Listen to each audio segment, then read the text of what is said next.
สบายดีเนาะพ่อแม่พี่น้องสุขคนเมื่อนี้ก็มาซาปลาเนาะโอนมาปั่นข้านตอนนี้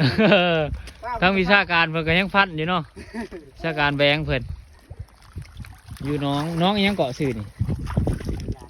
น้องให้ยาดเนาะบ้านหน้าภูค่ำเมืองสนสมบูรณ์แข้งจะประซักทั้งลูกข่อยกับป้านบ่เอาว่าซะแต่ปลาตัวเดียวเสียแนวเดียวมาบ่มีแนวแกะมานำนี่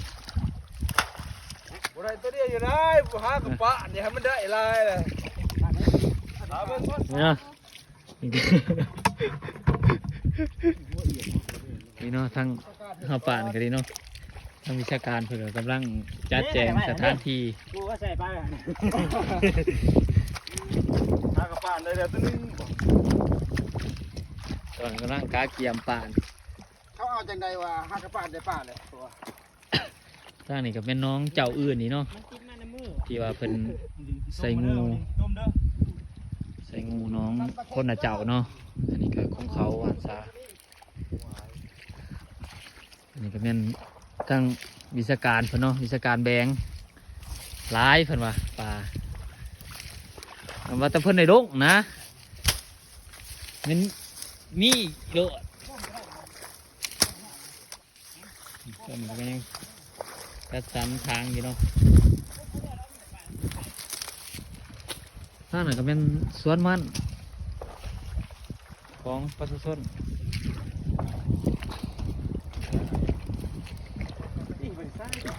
เอาเลยว่าบ่นี่เอาตอนนี้ก็ได้เวลาแล้วเนาะได้เวลาซาอ่ะลูกข่อยก็ได้ต้นเขาร้ายพันได้เนาะเขานั่งช่องฟองเริ่มหยิบเริ่มยันเนี่ยแล้วเนาะ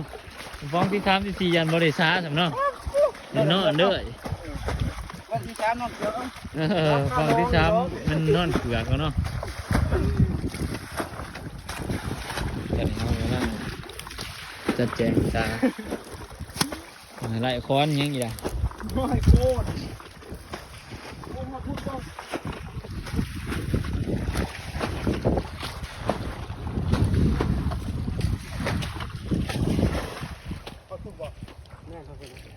พูด50 บาท50 บาทเนาะ